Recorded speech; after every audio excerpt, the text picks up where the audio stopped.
What's up, guys? Welcome back to the NMBD NFT mini-series. We are super psyched today to have a very dear friend of mine, Vlad, come on the series to talk to us about some of the things which he's doing in the NFT space and maybe touch a bit on your crypto investing as well, even though the main thing we do want to talk about is NFTs, how to get involved, how you got involved. Thank you, Tarek, as always, for joining us, and let's kick it off. Thank you for having me, guys. Thank you for having me. Fun to be here. It's a pleasure, man. So tell us a bit about yourself first. Where are you calling in from? And then maybe how you first got into NFTs. And also what time it is. Yeah, what time is it? 5:40 in the morning here in the Netherlands. I live in the Netherlands. My name is Vlad Coman. I basically grew up here, and I started my own company in 2018.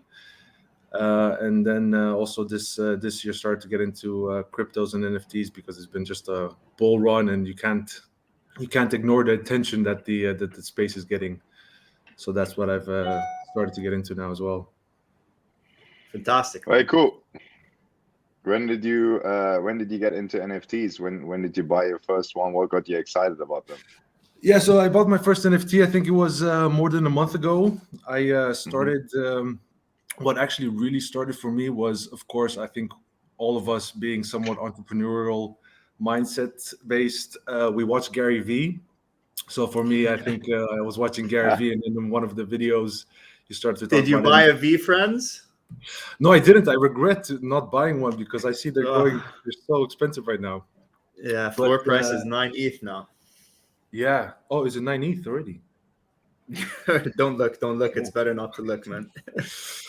But yeah, so I basically stumbled across NFTs from him, and then it was also just looking at the space. It was the time when the Bored Ape Yacht Club was really booming. So then everywhere online, social media, you would see the apes being posted everywhere. So then I started to look into it, and obviously those at the time were a bit already overpriced. Because I wanted to start with a bit less money. So then I was just scouring through Twitter to see what was getting attention, and I came across this one called Jungle Freaks by Jack Trousey, who's a cartoonist for newspaper magazines, and he was also a cartoonist for the Hustler magazine back in the days. Nice. So I tried to mint. That was your first NFT? That was my first. Okay. Yeah, that was my first NFT. I tried to mint one, so connecting my my wallet to the website and trying to capture the sale, but there was so many people involved that I just could not capture any mint. So then what I did, I went on the OpenSea exchange and I bought one off the marketplace. And yeah, I think from my memory, I remember paying $3,300 for my first NFT. Damn, and I turned around, told my friends and my family, and they thought I was crazy because why would I be paying so much money for a JPEG? Yeah, exactly. That's always the argument. Like, how can you pay so much for the JPEG? But then how do you answer people who question, let's say, who say you're absolutely crazy and spending that amount of money on a JPEG? What is your answer in short? In short, I do always just tell them like, yeah, I'm buying and selling JPEGs. But once I have a bit of a longer conversation with them, you get to explain to them that there's actually a lot more use case to these NFTs. Of course, there can be some which are just a one-off piece of art that the collector might buy, but it's all subjective, right? The value that they place. But once you explain to them that there's also other uses and functions to these NFTs where you can add value to it, just like the VeeFriends basically gives you access to the conference, yeah, exactly, stuff like that. Then they start to understand it a little bit more, But I feel like it's a very complex, it's a very simple idea, or like the understanding is easy once you get it, but to understand it, you need to. I really think you have to actually buy your first NFT, and Tarek bought his first one yesterday. I bought my first Society of Derivative Apes or something like that. Okay. I know you bought a vampire yesterday. So it's cool. Like straight away, I feel that you can see that the whole point of it is to build this sort of community or build these bonds between people who have the same passion for something. And it can be such a simple passion as a piece of artwork, or having access to go to a conference, like in the case of Gary V. So for sure, the NFT in itself is seen by everybody from the outside kind of just like a piece of art, or they hear about a Twitter post or something like that turned into an NFT. But in the end, you're really building this community around something. And I think that's where the NFT space will go as we progress in time. Absolutely, yeah. I think so. So- I think so as well. I think over time, that's where you're going to see where the value projects lie and where the rest will drop off. And I think it's interesting because I'm seeing projects where the community gets really involved, where some of the revenue generated from the minting sale, then the community decides where that gets invested and royalties come back, etc., etc. So there's a lot of community building, and I think there's a lot of value in there going forward. For sure. Really interesting. You're the second person that we interview, and you're the second person that says, I got into it on Twitter. I saw something on Twitter, and that's how it chose kind of my project. Run us back a little bit. So you've been involved for months now. Obviously, you've done crypto quite a bit before. Since when have you been doing crypto? And then what has happened in the last months since you bought your first one then? Well, for crypto, I think the first time I got into it was in that 2017, that crazy bull run. But I mean, I started to play around there, and I mean, I didn't make a lot of profits back then. It was still something new. And then I got back into it this year in March, April, where I got back into crypto and I bought some Cardano and Ripple XRP. Although, I mean, I was really bullish and excited about Cardano, but that seemed to have just stagnated the whole year. And so I had I was holding a few coins from March, April, and then in October, so yeah, not that long ago, I decided to switch out some of the investments in the DeFi space, and I went full in on the NFT and crypto space, the metaverse space. And basically, I invested more money, and I invested in projects which had games coming out, or just different platforms. Like, for example, the best example is Sandbox. I got into that really early, and now it's just really exploded. So yeah, definitely what I noticed, especially from the online information, again, Twitter and all these social media platforms, because I do feel like you can get a good source of information out of them. Everything is just pointing towards the metaverse, and it seems like in terms of crypto, that space is the next one to adopt the blockchain technology, right? Like we can see, you can see a crypto game coming online and being used quicker than, let's say, I don't know, all the banks using Ripple or something like this, right? That's going to take a lot more for time. sure. Definitely. The use case in gaming is massive, and we're seeing that right now. But when you're looking to invest in an NFT project, let's say someone tells you about something today, I don't know, like bored Vlad apes. Where would you go to research that, and then walk us through the decision-making process until you actually pull the trigger and say, okay, this is a project that I want to invest in? Yeah. So my first step is always I check out the Twitter page of the project. I just to get an idea of what are they doing, how does everything look like. I'm also a very visual person, so if it's, for example, a crypto gaming NFT, if I look at it and it's attractive or not, this is just personal filtering, let's say. But Twitter will be the first step. I make sure they have like a decent following, a decent community. After that, and when you look at the following, are you looking at interactions? Do you want to see people interacting and building buzz and getting excited? Because at the end of the day, the price of the NFT, or the ability to make any money out of it, if that's what you're planning to do, revolves around there being this rush to buy and trade. And obviously the prices within the market, which you already mentioned, as OpenSea, fluctuating up generally. And you can't do that if people are not excited and people are not trading and people are not interacting. Exactly. So first I look at the Twitter, and then I do look at the amount of followers, let's say, or the people on Twitter / the people engaging on Twitter.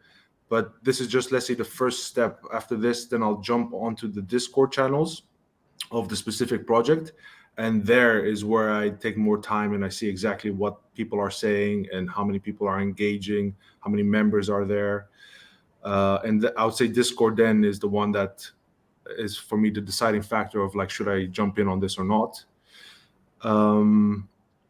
But it also depends, because I did have one purchase that I did where it didn't turn out right, which was this project called Mutant Punks City, where I think I jumped in it too quickly without doing these sort of checks, because I saw that I was looking at the minting sales and it was the same day, and I thought I literally just liked the art, to be honest. It looked like pretty funky art, so I was like, okay, I'm gonna buy this.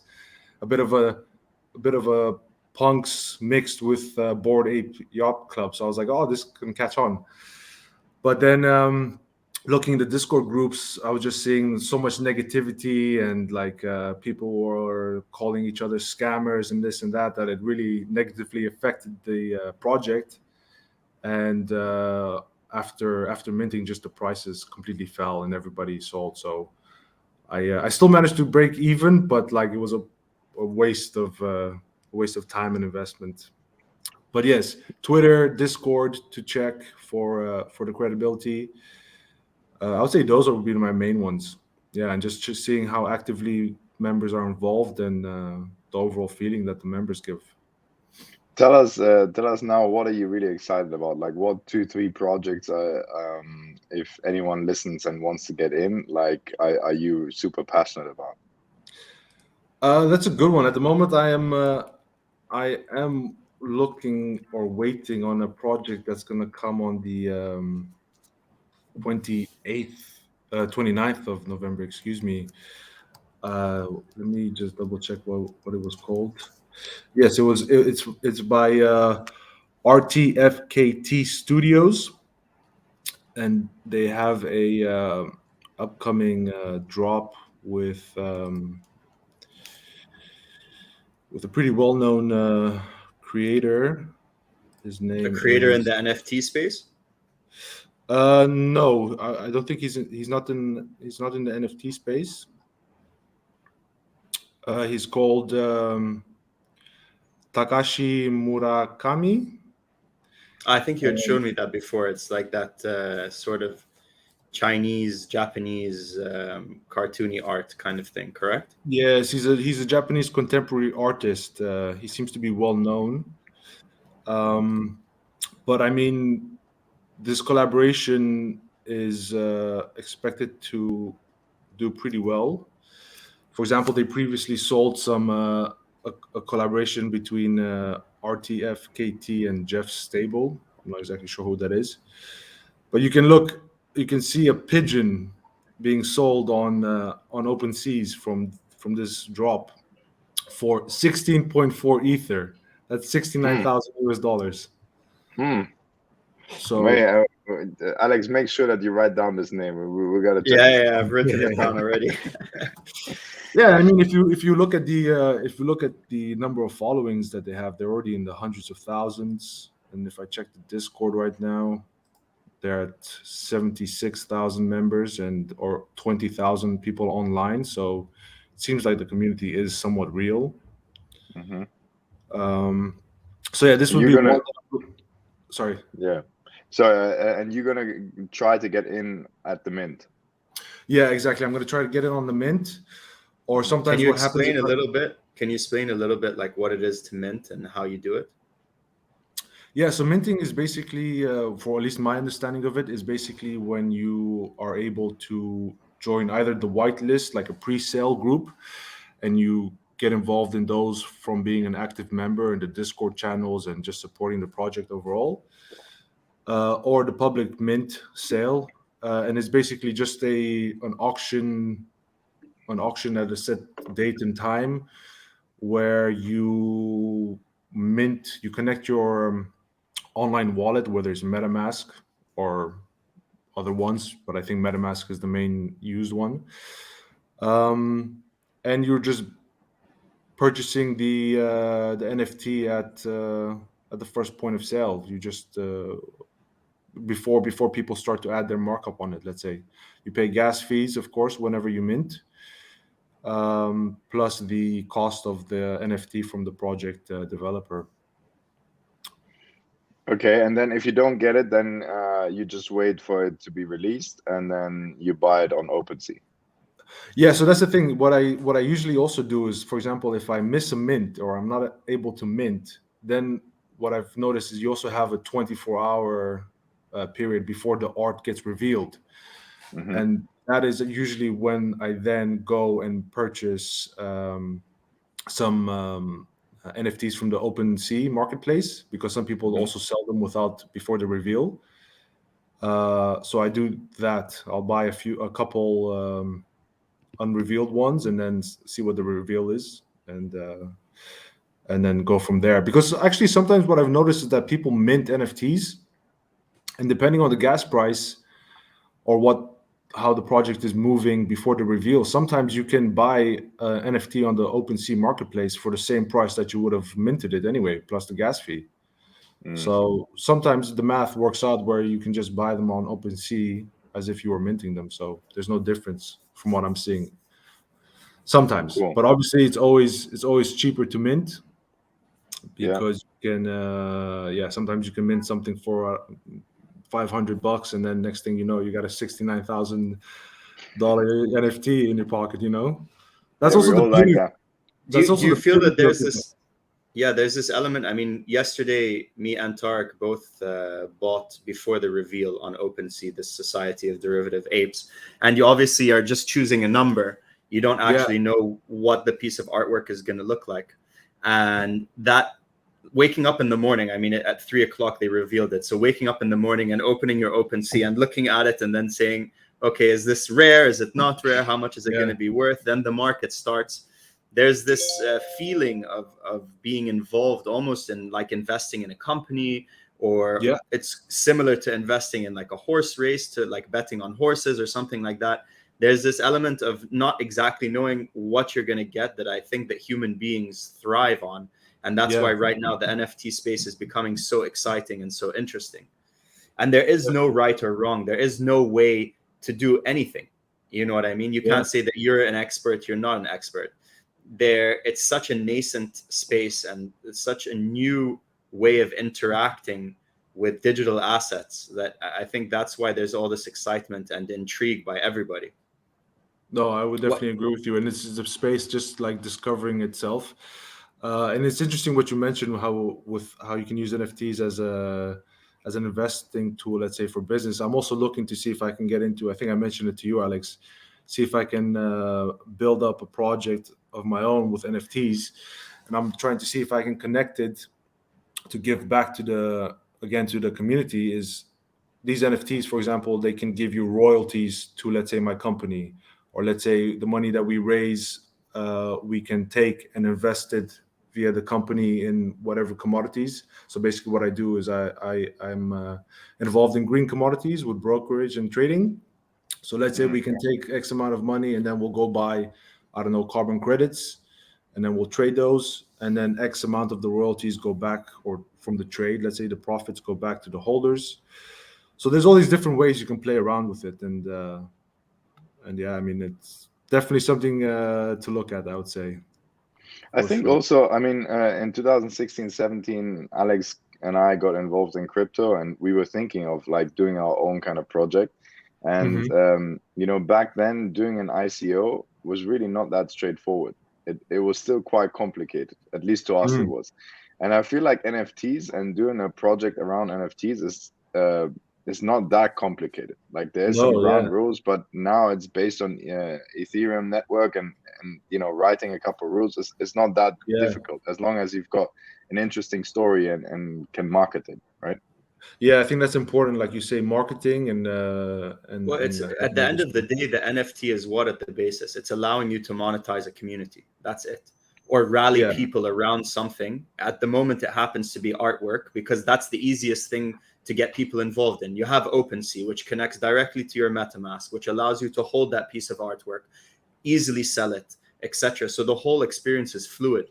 But I do think that thinking about raising money for a business, or raising money to do something as a community, similar to what they did with the Constitution. Did you read about that? There was the No. DAO Constitution, and they brought a bunch of people together online to purchase a piece of the Constitution for $5 million, Oh, and everybody would okay, take a yeah. piece of it technically on the blockchain.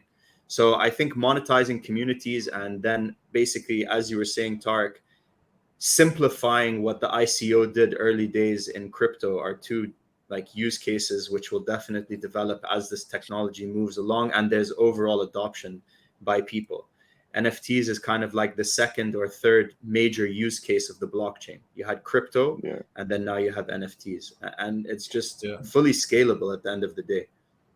And you're Vlad, seeing it everywhere. I mean, you can see, for example, music artists who use NFTs to Yeah, generate Tory Lanez. income for the royalties and stuff instead of, and it's the same way I'm thinking about it now. Let's say if I wanted to get investment for my company, I could go the traditional route and approach hedge funds and investors, etc., to pitch them the idea. Or maybe I could just look at setting up an online community and then selling NFTs and raising capital that way. And it seems like, to be honest with you, from my point of view, looking at it now, I would see it being easier to raise capital for investment via NFTs as opposed to me going in a boardroom meeting and pitching ideas to investors, I especially think during a this. lot of people. Yeah, A lot of people think that way, and it was similar in the ICO space, but yeah, it just gets simpler and simpler. Vlad, you told us your first one that you bought. You told us yeah. an exciting project that is upcoming in a couple of days. Now, tell us a little bit about the trading that has happened in the last kind of months. What have you bought? What have you sold? Which one was your best one? Did you get rug pulled? Did you have any kind of bad experiences? Yeah, I mean, so basically, yeah. So my first one was the Jungle Freaks Mm-hmm. NFT, and that was also my the biggest return profit. Let's say I made on the NFT. Like I said, I bought it for around $3,300. Then I sold it for 7.6. I think like a week later. So for me, Damn. like also the what I do love about the NFT space is that you also get a lot of volume and transactions happening. Mm-hmm. I'm looking at it just like anything else. You know, you can be a person who's flipping sneakers or flipping houses, but here you're flipping NFTs.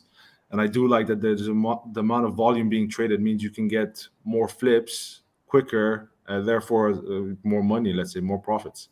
But yeah, so I got the Jungle Freaks one first.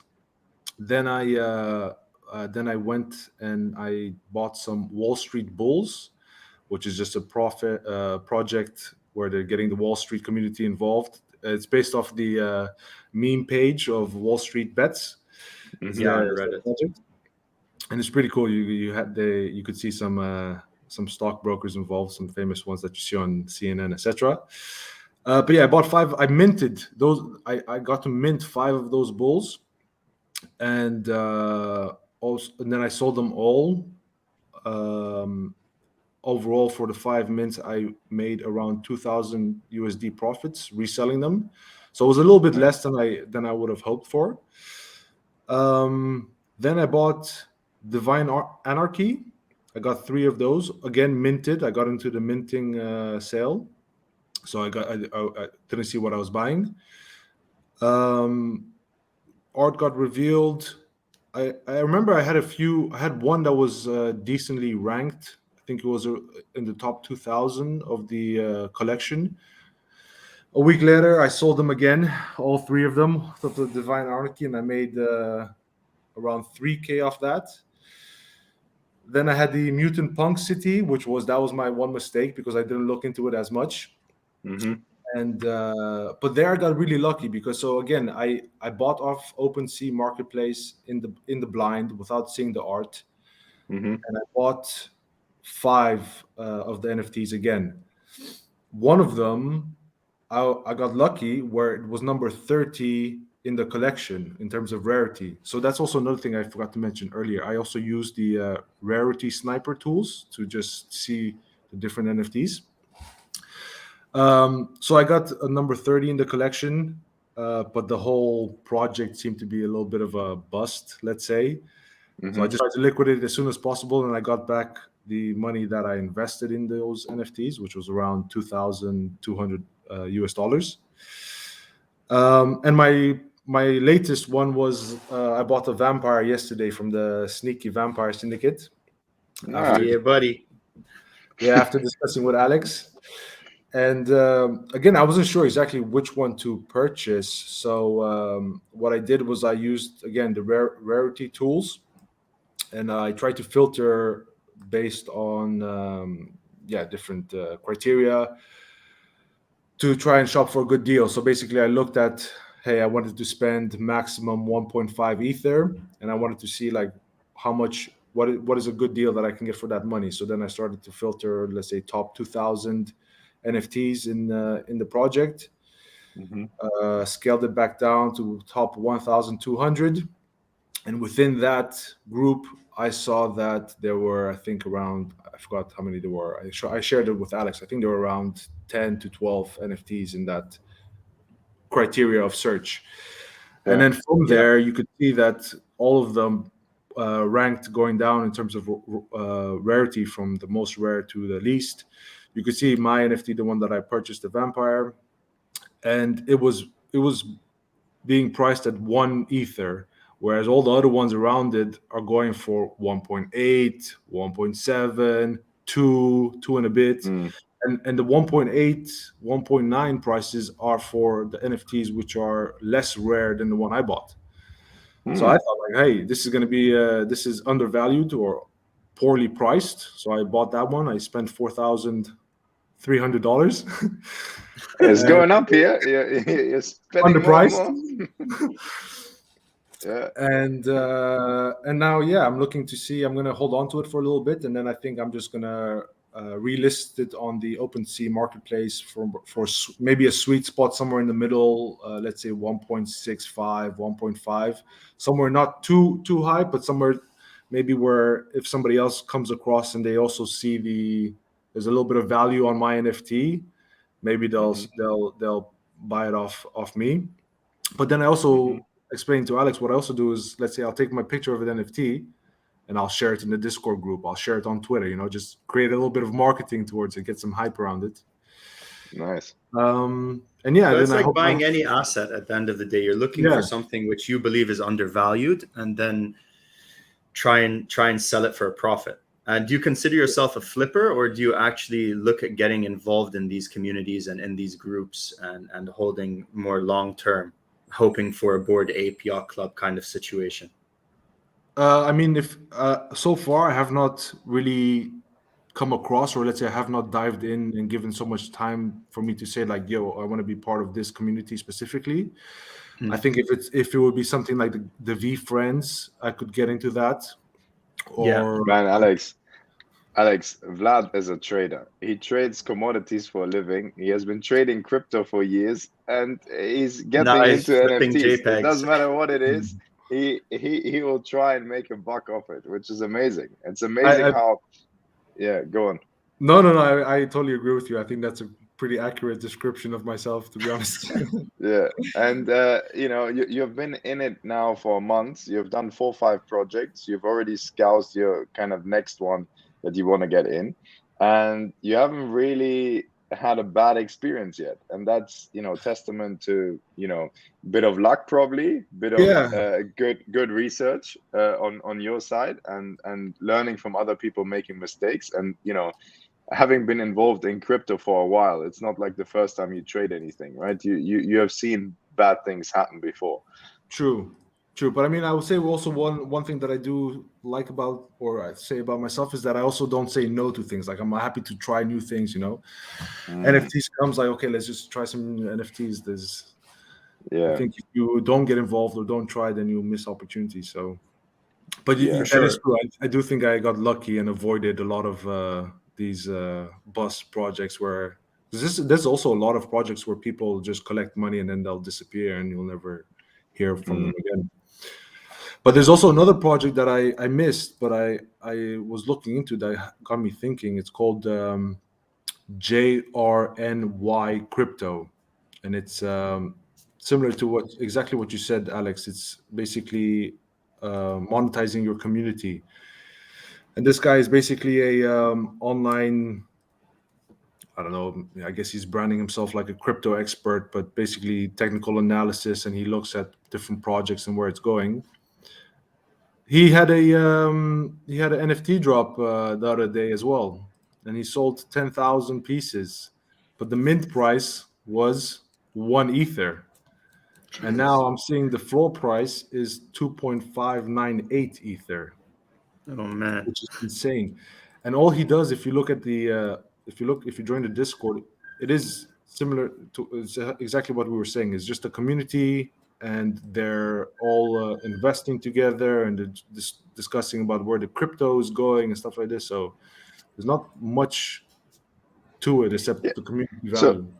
yeah, I mean, so this is more on the VFriends kind of thing, right? Yeah, Gary V offers value, and people want access to Gary V, and he's selling his yeah, time in a specific way, right? And this is a trader, or he's someone trying to sell his knowledge in the markets, and people think that he's a good trader, and they want to follow him, and they want that kind of edge in the markets, right? And I think we yeah, will see that across different industries, whether it's entertainers or people that workout people, Yeah, and the Okay, anyone projects the yeah. projects which actually live the test of time, I think, are going to be these ones which really deliver more value than anything else. We can't carry on keep inflatedly flipping pictures. I mean, it could happen, but I think projects yeah, like Gary V and the project which you spoke about, where people are actually getting value in the Discord group and talking about things that matter and things that they can actually get value from in the real world as well. If there is a correction, these will be the ones that are still around, in my opinion, I think. What I really liked was what Vlad was saying about the one that is dropping in 5 days, because collaborations, yeah, if you look at collaborations in the real world, yeah, whether it's whatever, any of the top brands collaborate, yeah, Yeezy with Gap, or yeah, whatever, yeah, these get a lot of hype because this thing of scarcity, yeah, and limited edition, and two cool people doing something together, yeah, it's what gets a lot of hype. And I can totally see how that in the NFT space also works, especially if someone already had a successful project, right? Because yeah, he already has a following behind him, he has already proven that he can sell. So exactly. getting into, I'm definitely gonna go and try and get involved. Yeah, I think that's the right way to do it as well. Especially, let's say, I don't know about you guys, but let's say myself, who I don't have a crazy online following or something like this. So for me, let's say if I Mm. wanted to start an NFT project, I think it would be a good idea to reach out to influencers or work together, collaborate with people who are much better off in those areas. Vlad, let's change this. Give us your Twitter handle. My Twitter handle. I After don't this even know by episode, heart. your following is gonna go through the roof. Just to come back on your point, Tark, collaborations there's one point, obviously, there's the scarcity factor when you collaborate to try and make it that there's not that many on the market. But if you think of a collaboration, you're bringing two communities together and saying, like, these two communities belong because the leaders of them say we belong together. So somebody who associates themselves with wearing Gap, obviously, and somebody who wears Yeezys can now say, oh, it's okay to wear a sweater which is made by Yeezy in collaboration at Gap for $65 instead of like $350 if he was to do it with another company. And I think those merging of communities is super important, and somewhere where you can like really growth hack the number of people who are interested in a particular project. So I totally agree with you on that point. Yeah. Vlad, what other things get you excited about the NFT space? Any other things that you want to let people know, or any kind of hidden gems? I know the rarity tools came out there in the discussion. What are you most looking forward to in the next kind of, I don't know, couple months where this is taking off? Oh, that's a good question. I would say I'm looking forward to the most trying to set up my own NFT project. Mm-hmm. But besides that, I am going to keep a watch on the whole industry, because we're getting close to the end of year now, and there's all this speculation about market moving up and then crashing and et cetera, et cetera. So I do want to follow it. But besides that, no. The most exciting for me right now is just to continue flipping. I think I'm just going to try and generate cash from the flips, and then once I come across a valuable project with a good community that I want to be involved with, then I think I'll buy and hold. But that would be it mainly, I would say. Do you guys have any thoughts or fears? Like if the market crashes, what would happen with the NFT space? Do you see I it think the being first thing is don't play with money that you're not willing to lose. Number one, as I think that's super important. And of course, there'll be a correction. It's normal. yeah, But true. Yeah, but the concept of NFTs, this communities that they're building, all of this, even if there's a crash or there's not a crash, I think will still be around after that, and then we'll kind of Yeah. see all the different use cases play out. Agreed. Yeah. Vlad, I don't think you know this about me, but I've been in the brokerage world for a good 10 years, Oh, and crypto, FX, commodities, shares, all of this, right? And I, the question that you asked, is there going to be a crash, basically? Yeah, that, I mean, if you look at equity markets and gold and other kind of assets, they have been going up for a good number of years now, right? There's a lot of cheap money in the market, and everyone says it's going to crash, but it hasn't crashed really. Yeah, okay, there was the crypto correction waiting for for like it. a month. Yeah, but the thing is that it's all about timing, right? I mean, it could Yeah. crash. Everyone thinks NFTs are going to crash, but what if they're going to bull for another 3-4 months? Right. Yeah. And then you could be sitting on the sidelines, not being involved just because you're scared of a crash, which isn't really happening right now. It may happen in the future. Right. So I think people should always think, let the market dictate and tell Yeah. you what is happening, and not you trying to guess, because it's 50-50, right? It could crash True. tomorrow and could continue going up. So you as a trader, especially if you're flipping and not holding long term, you just need to know, I'm in for a flip. I want to make a buck, and if the opportunity presents itself, I'm going to flip. Yeah. And that's really important, I think. And you mentioned something about Cardano earlier, right? I need to share one story because it's painful. I got into Ripple. I did the same thing as you. In 2016-17. I bought a Bitcoin at 2000, and I had 100 Ethereums at $75. So I was fairly early, Wow. right? Yeah. And then I looked at this, and I said, man, what else is in the top 10? What is really cheap? Yeah, because at some point it's going to go up. And I bought Ripple at 22 cents, and I bought a truckload of Ripple, right? And I was holding it and holding it and holding it, and a year went by and nothing happened. Ripple basically stayed between 20 and 30 cents, right? Yeah. And I was like, man, this is shit. And Bitcoin and Ethereum keep going up, and I've got money stuck in this stupid Ripple thing. And so I traded out of it. Yeah. What happens 3 months later? It goes to $3, right? And Yeah. this is the same thing that you're facing now with Cardano. Yes, Cardano is a really interesting story. I hold a little bit of Cardano, not massive, but it's an interesting project. But at the same time, it's not going anywhere, right? I Yeah. also hold Anchor, which is a similar kind of situation. It's like 10, 12 cents. It's not much, but I fully believe if you zoom out, and that's not really the flipping kind of thing, but if you zoom out and you think, 3 to 5 years, they're building Web3 kind of services, and Mhm. they're really interesting projects. It's got to pop at some point. Like, you got to be in True. a position to be there when the pop is there, right? And so I see trading these kind of cryptos a little bit different than flipping NFTs. And there's a big team behind it. They're big. If they're on Coinbase, if they're on regulated kind of, or on bigger kind of exchanges, it's an interesting thing. And that's why I've parked some money in them. And Yeah. that Ripple experience has really told me to just, either if you commit and you're in it, then you got to wait till it happens, because otherwise you're so upset with yourself that you're out once it pops and you're not in it anymore. Yeah. That's so funny you say that, because I've seen that, and I've experienced that as well a little bit, where as soon as you decide, like, okay, I'm gonna exit this position and take a new one, then all of a sudden, like, your previous call just like shoots up, or it's a really Exactly. painful one. Yeah. Yeah. Cool. Alex, any more questions, or should we wrap this up?